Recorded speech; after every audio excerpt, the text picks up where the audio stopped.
What's going on, guys? Awesome Drove Northwest here, making another video on the Evo 10, and today I'm going to be making kind of a different little video and explain on how and what you need to install your full race T4 internally gated turbo kit for your Evo 10, of course. So I already have this turbo kit already installed, everything. I did it all myself, so I've been getting a lot of requests on like how's the fitment, how does everything go, where does everything go, and all that. So I could take the turbo kit all the way back off, but it's just really doesn't sound that fun to do because I've already done like 3 or 4 turbo kits on this car, and they're time consuming, but once you get your first one done, it gets pretty simple. But so I'm going to show you guys what hoses you need, what lengths they're going to be, what needs to be gold heat taped via the the full race instructions, and then I'll be showing you guys like the fitment and how you get this kit going and where to start. So let me get started where you guys want to begin first on this kit. Alright, so first thing to do when you're installing this turbo kit is you're going to want to drain all of your coolant in your system and drain the oil. And so underneath the car, you're going to have to take off your skid tray. There's going to be a little peacock valve, and you're just going to untwist that and then drain all the coolant out from there and remove the cap so it goes by a little bit quicker. But it's directly down below. It's this black little twisty peacock valve, and it starts draining out. So do that, and then just do like you're doing an oil change, and then get all the oil out. I do recommend, if you guys want, to take the battery off. Saves the battery, and just in case if someone cranks your car over when you're working on it in some crazy situation, it just saves your car. So once you have all that done, of course you're gonna have to remove all your intercooler pipes and everything. So what I have here is I have the full race intercooler pipe with their intercooler right there.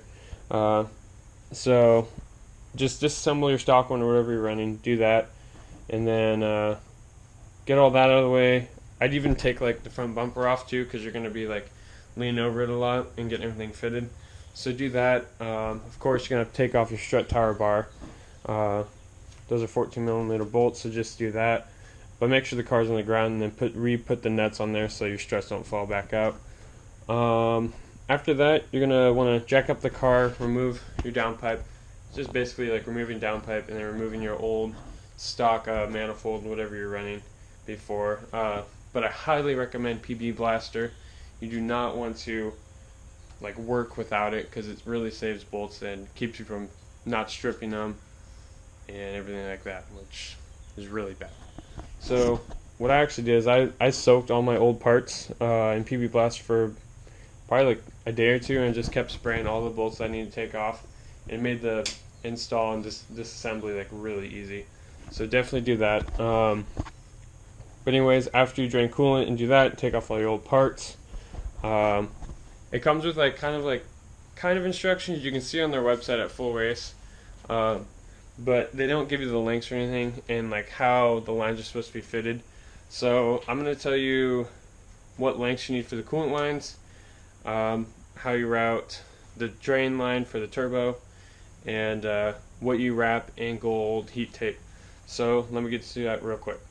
Alright guys, so this right here is your turbo drain line. And so this 90-degree fitting right here, you're going to want to put that on the bottom of your turbo. And then this side right here is going to go to the drain, which is in your block. And they give you this little adapter fitting where you put it into your stock location drain.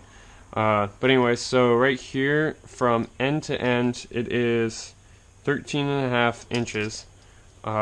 And you're going to see like there's going to be like a weird orientation of how these fit.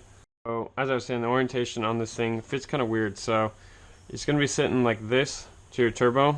So your turbo's right here, this is the drain, and then it's going to be like kind of like twisted like that sideways, just so it can like fit and screw down into the fitting that's in your stock return area. So that right there, that's your drain, and then it comes with a fire sleeve, so definitely put that over. And then hose clamp, as always on all these, and make sure you actually put this black hose all the way to the very end of the stopper, because leaks do occur if you don't. This kind of like prevents it. But anyway, so this again is 13.5 inches and is orientated like this. This goes to turbo, this goes to drain on your block. Pretty simple. I cut this in half because I was having fun. This right here, this is your rear coolant line. I'll show you what it looks like on the turbo, kind of from the engine bay view. But this one right here, let's get the length of it. So stretched out, it is roughly like 21 inches right here. 21 inches, and this is one of the lines you're going to want to wrap in the gold heat reflective tape, because it's going to be right next to your turbo and your manifold, and you kind of don't want your coolant to be that hot. So definitely gold tape this one, and this is for the back of the turbo, like closest to the firewall. I'll show it like I said before, but this one is around 21 inches, so cut it to length like that, and make sure you hose clamp both ends, and I'll show you the front turbo line. So ignore this fitting right here. Once again, I was messing around and kind of got it way too stuck on there. But anyway, so this is your front coolant line. So this is the one closest to the block that would fit something like that once on your turbo. This one is roughly from the fitting 17 inches. This one is roughly 17 inches. And this one, as I said before, goes on the front. So I'll show you how that one fits and how it is right on your turbo. So 17,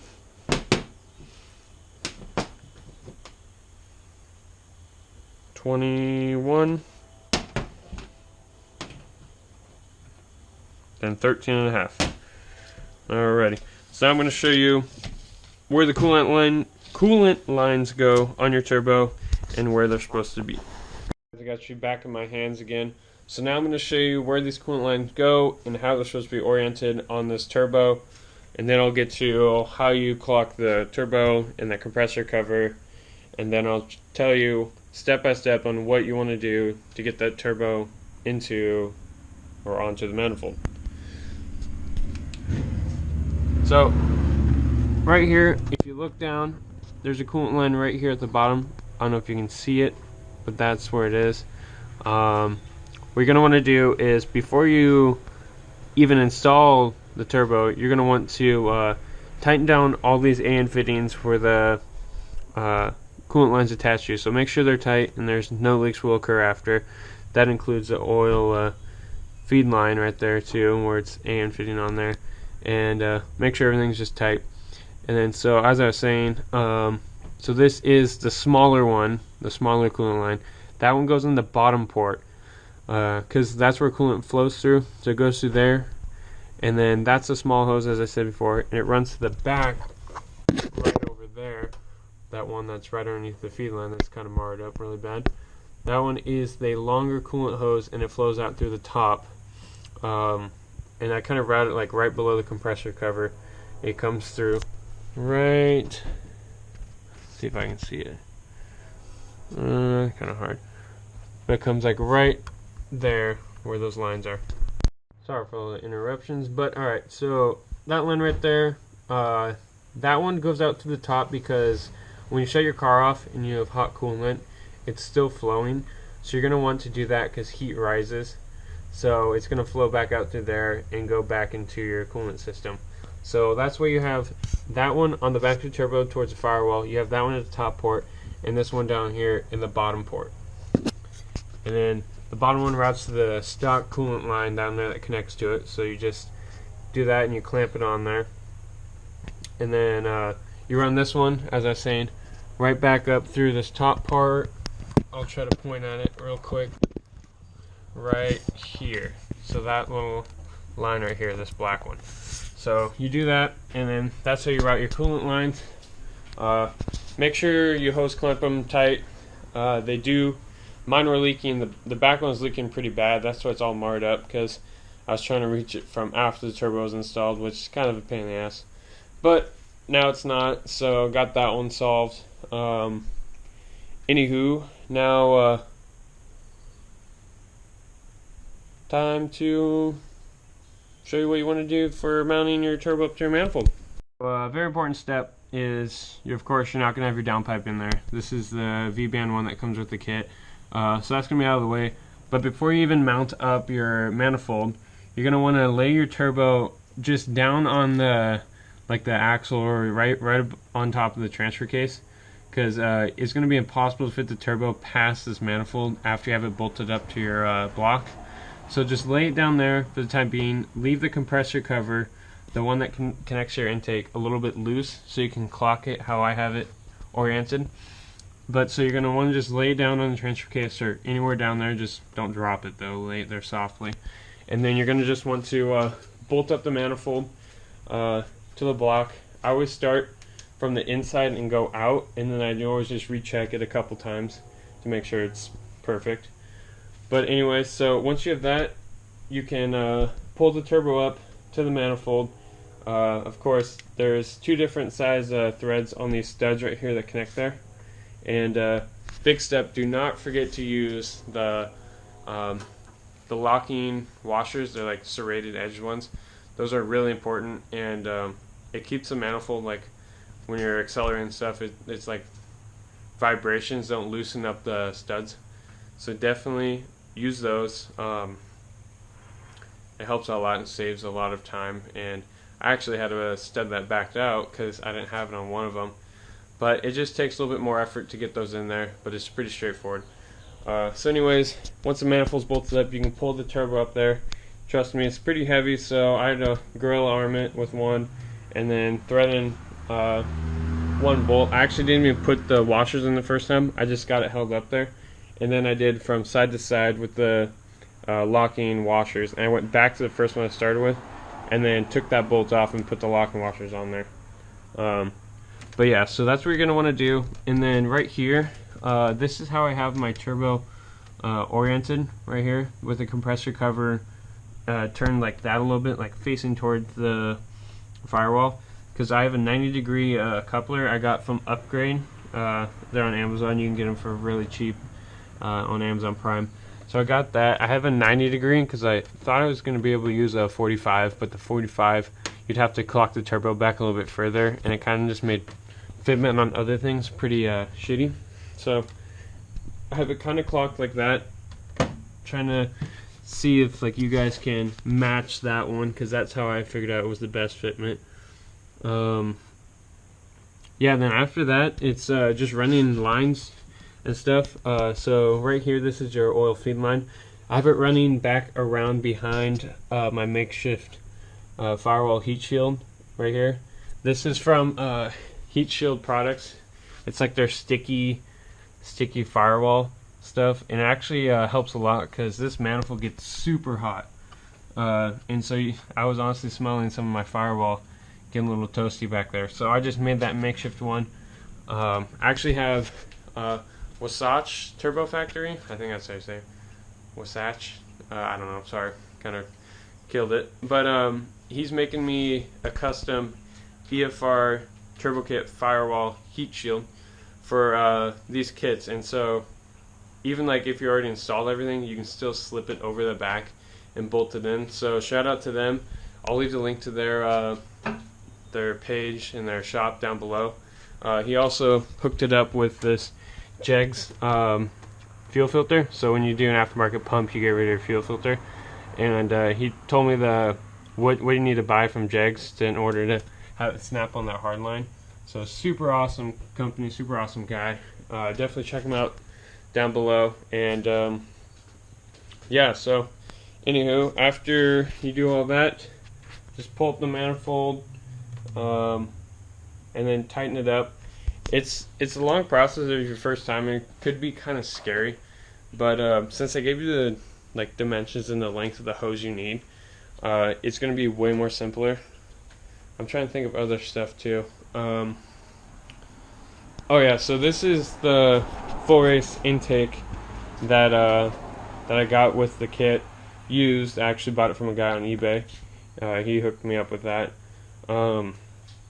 I don't think Full Race makes an intake anymore, because I'm talking to a local guy, Caesar, and he said he can't find Full Race intake anymore. So that's really a bummer. But I know there's Driven Fab makes them, and some other companies that make intakes like this. And I'm still on the MAF setup. I'm not on speed density. I don't really care for that. So idle's really smooth and whatnot. But hit up Full Race and see if they're actually still making these. I'll put the gold heat tape on all these wires that are kind of exposed to it, like the cam position sensor right here. This is the map shield, and then there's also some lines behind this firewall heat shield that I wrapped. But yeah, just any wires that are close to this heat source, definitely wrap. Definitely get a metal valve cover.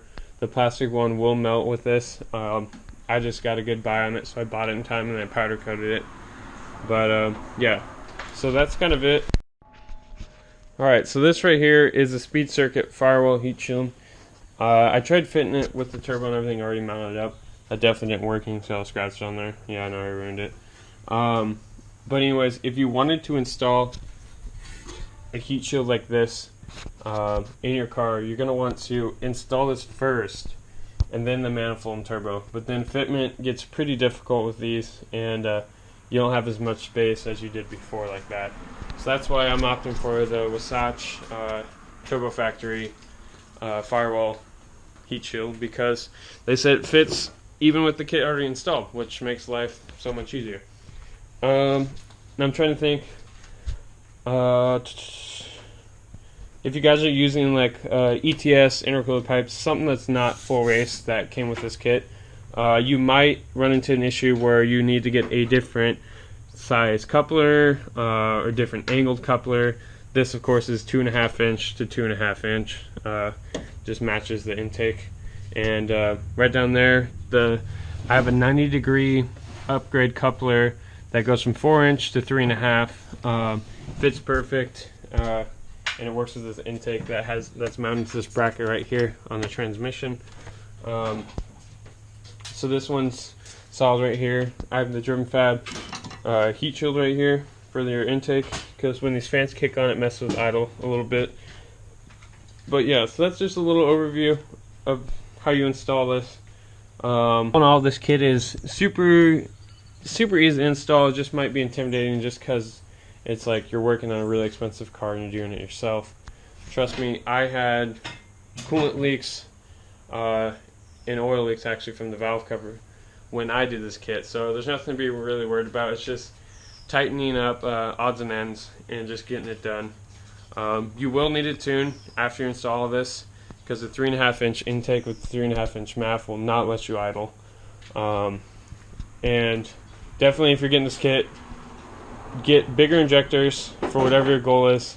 I'm running right now 1100s, but I actually have this little cool surprise for E85 in here. I bought these injectors used from a guy off of the Facebook pages, and they were 1300s Deechworks, and I actually had them tested, like flow tested and cleaned, and 3 of them were stuck closed. It's not his fault, it's just he didn't even run them. So definitely, if you ever buy used injectors, definitely clean them. But so they were stuck closed, and I have them flow tested and ran, and they're actually running 1400cc injectors. So that's a little bonus. I got 1400s when I thought I was getting 13s. So that's pretty exciting. Also, I've got these slicks right here. Maybe putting those on the stock wheels right there. I kind of would like to see them on the RPF 1s, but I don't know. The RPF 1s are, I don't know, a lot nicer looking than stock ones, so stock ones might get the slicks on it just for the time being. Alright, so before you totally crank the car over, you have to prime the turbo. So in order to do that, you're going to want to pull your injector fuse or your fuel pump fuse, or you could even take out your spark plugs and just turn the car over. But yeah, so pull your injector fuse or your fuel pump fuse, and then crank the car over. Probably do it for like 5 seconds, and then do that like 3 times, and then you should have oil in the turbo circulating. So when you do that, re-put in the fuse, I'll crank the car over, listen and look for leaks, and then you're set, guys. Then you're set, and then your car's running, you're making big power. But if you guys found this video helpful, let me know down below. I was doing this for one of our subscribers that came at us from the beginning, White Wing Final Edition. Shout out to you, man. Making this, trying to help you guys out. And the whole point of this is trying to help you guys, but I really didn't want to take off the turbo and do it all over again. If that issue occurs where I have to, I'll definitely refilm it and make a really good video from it. But so hope this helped you guys out. This is like kind of like a rough how-to and what lengths you need to do. So if you guys enjoyed it, make sure you leave a like. As always, leave a comment and subscribe if you're not already subscribed. And I'll catch you guys in the next one.